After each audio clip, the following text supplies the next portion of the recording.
چونکہ آیت نمبر 14 میں اسلام اور ایمان جدا، اور کچھ لوگوں کا اسلام قبول، اطاعت قبول، ایمان کی نفی مطلق. لم تؤمنوا ولما يدخل الايمان في قلوبكم. اسلام اور ایمان کو جب علیحدہ علیحدہ اس طرح کر دیا، نیچرلی اب ایک سوال پیدا ہوتا ہے کہ پھر مومن کو ڈیفائن کیجئے. who is a مومن؟ we want to be acknowledged as مومنز. کیا پری ریکویزٹس ہیں، کیا شرائط ہیں؟ اور یہ آیت اگلی اس اعتبار سے قرآن مجید کی اہم ترین آیت ہے. A comprehensive definition of who is a مومن، جس کو اصطلاح میں کہا جاتا ہے جامع و مانع تعریف. جامع اور مانع تعریف، کسی چیز کو ڈیفائن کریں اس طریقے سے کہ کوئی شے جو اس کے باہر ہے وہ اس میں داخل نہ ہو جائے، اور کوئی شے جو اس کا جز ہے باہر نہ رہ جائے. جامع بھی ہو، اس کے تمام اجزاء اس میں آ جائیں، اور مانع ہو کہ کوئی شے جو اس سے مناسبت نہ رکھتی ہو اس میں شامل نہ ہو سکے.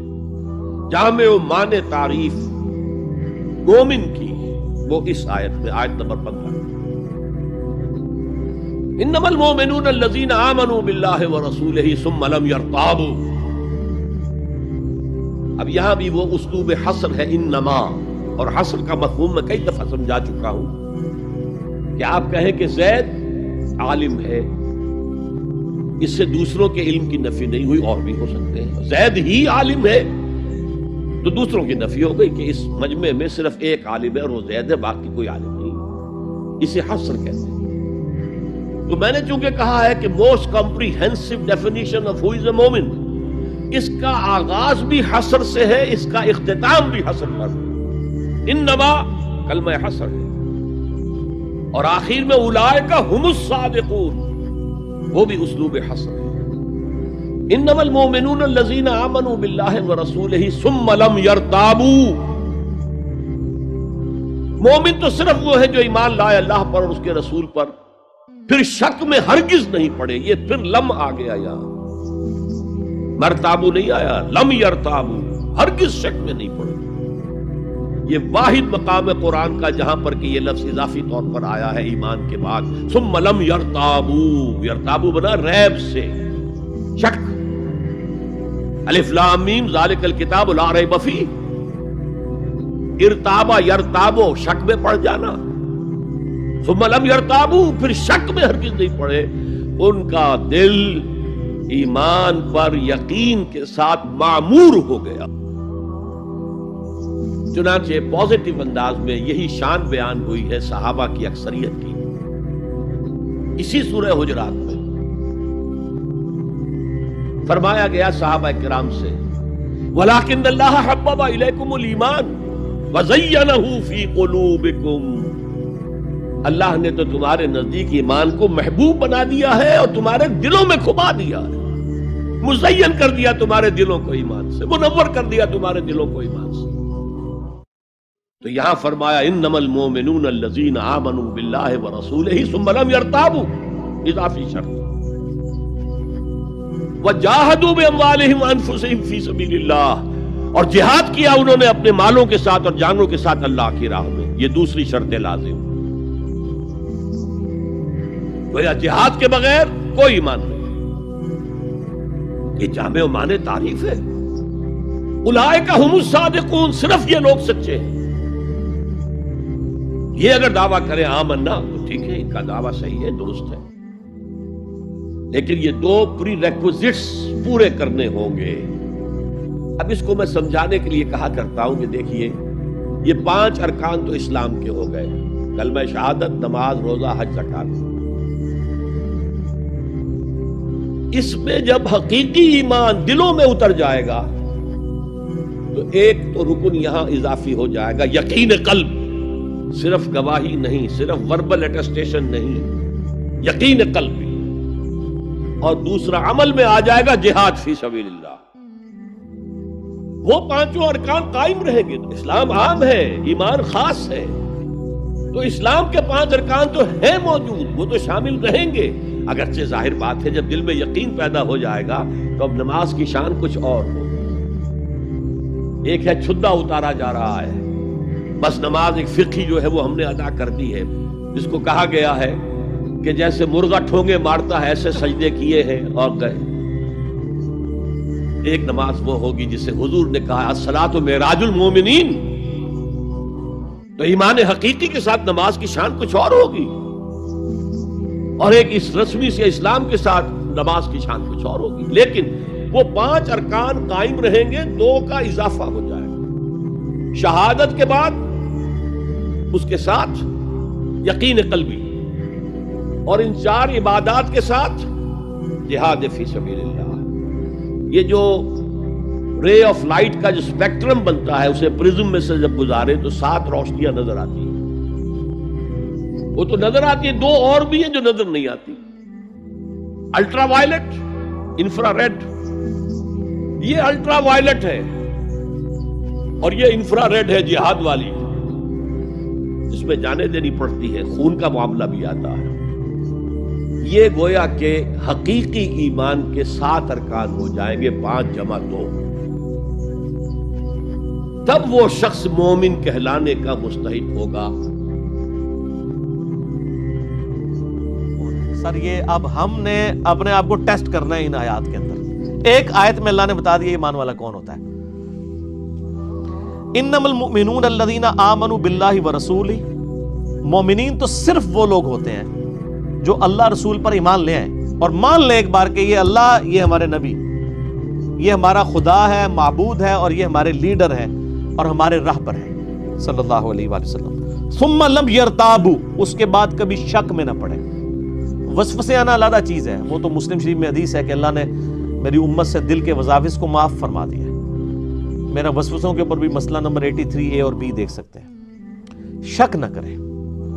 وَجَاهَدُوا بِأَمْوَالِهِمْ وَأَنفُسِهِمْ فِي سَبِيلِ اللَّهِ۔ پہلی چیز کیا؟ اللہ رسول پر ایمان، اس کے بعد شک نہیں کرنا، اور تیسری چیز پھر وہ کوشش جاری رکھیں اپنے مال کے ذریعے اور اپنی جان کے ذریعے، یعنی مال کے ذریعے صدقات بھی اللہ کی راہ میں خرچ کریں، اور جان بھی جب ضرورت پڑے قتال میں دینے کے لیے تیار ہو جائیں اللہ کی راہ میں۔ اولئک هم الصادقون، یہ اپنے دعوے میں سچے ہوں گے۔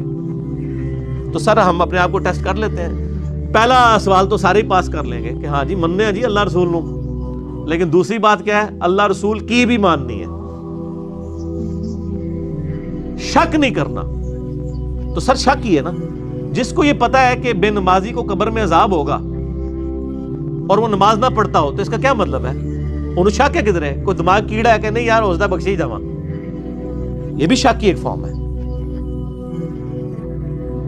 اگر آپ کو پتا ہو نا، جس کو پتا ہے کہ استری گرم کر کے جلاتی ہے، میں اب استری فل گرم کر کے اس کے سامنے رکھوں اور کہوں کہ سر ایک بار ہاتھ لاؤ نا، انہوں لگائے گا؟ جب تک اس لیول کا عذاب قبر کا اور آخرت کے عذاب کا یقین نہیں نہ ہوتا کسی شخص کو، تو سر جس طرح یہ یقین ہے نا، جس کا ایک بار استری سے ہاتھ جل جائے وہ ٹھنڈی استری کو بھی جناب ڈرتے ہوئے ہاتھ لگاتا ہے کہ ساڑی نہ جاواں۔ جب اس لیول کا اللہ کا ڈر ہوگا نا، اس شخص کی بھی نماز چھوٹ سکتی ہے، کبھی خدا کے ساتھ وہ بغاوت کر سکتا ہے، تو وہ شک میں پڑے ہوئے نا۔ اور یہ تیسری شرط تو بڑی، وجاہدوا باموالہم، پھر جہاد کرنا ہے اپنے مال کے ذریعے۔ جیب ڈگلی ہوگی تو پتہ چلے گا جناب کہ مال چونکہ انسان نے زندگی لگا کے کمایا ہوتا ہے نا، تو پھر جیب ڈگلی کرنا مشکل کام ہوتا ہے۔ اپنے مال کے ذریعے اور اپنی جان کے ذریعے اللہ کی راہ میں جہاد کرنا ہے، کوشش جاری رکھنا۔ ایک تو قتال ہے نا، وہ تو آخری درجہ ہے، چھوٹے لیول پہ بھی کوشش جاری رکھنی ہے۔ اللہ، یہ سچے لوگ ہوں گے، وہ جو سورہ توبہ میں آیا نا، یا ایھا الذین آمنوا اتقوا اللہ وکونوا مع الصادقین، یہ سورۃ المائدہ میں، ایمان والو اللہ کا تقوی اختیار کرو اور سچوں کے ساتھ رہو، یہ سچے لوگ۔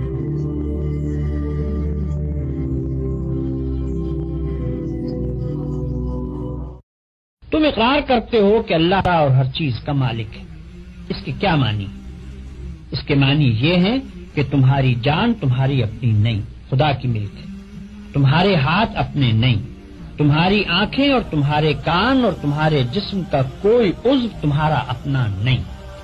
یہ زمینیں جن کو تم جوتتے ہو، یہ جانور جن سے تم خدمت لیتے ہو، یہ مال اسباب جن سے تم فائدہ اٹھاتے ہو، ان میں سے بھی کوئی چیز تمہاری نہیں، ہر چیز خدا کی ملک ہے اور خدا کی طرف سے عطیے کے طور پر تمہیں ملی۔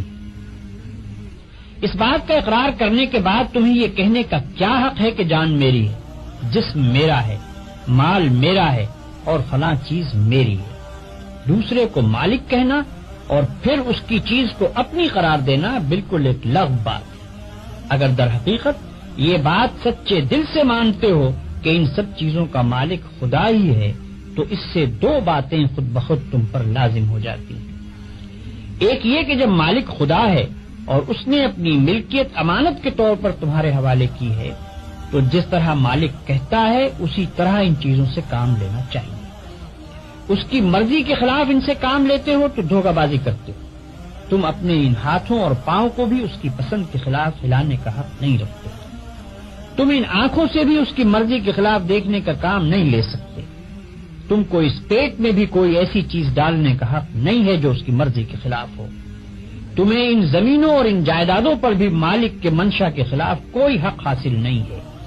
تمہاری بیویاں جن کو تم اپنی کہتے ہو اور تمہاری اولاد جن کو تم اپنی کہتے ہو یہ بھی صرف اس لیے تمہاری ہیں کہ تمہارے مالک کی دی ہوئی ہے، لہذا تم کو ان سے بھی اپنی خواہش کے مطابق نہیں بلکہ مالک کے حکم کے مطابق ہی برتاؤ کرنا چاہیے۔ اگر اس کے خلاف کرو گے تو تمہاری حیثیت غاصب کی ہوگی، جس طرح دوسرے کی زمین پر قبضہ کرنے والے کو تم کہتے ہو کہ وہ بے ایمان ہے، اسی طرح اگر خدا کی دی ہوئی چیزوں کو تم اپنا سمجھ کر اپنی مرضی کے مطابق استعمال کرو گے یا خدا کے سوا کسی اور کی مرضی کے مطابق ان سے کام لوگے تو وہی بے ایمانی کا الزام تم پر بھی آئے گا۔ اگر مالک کی مرضی کے مطابق کام کرنے میں کوئی نقصان ہوتا ہے تو ہوا کرے، جان جاتی ہے تو جائے، ہاتھ پاؤں ٹوٹتے ہیں تو ٹوٹیں، اولاد کا نقصان ہوتا ہے تو ہو، مال و جائیداد برباد ہو تو ہوا کرے، تمہیں کیوں غم ہو؟ جس کی چیز ہے وہی اگر نقصان پسند کرتا ہو تو اس کو حق ہے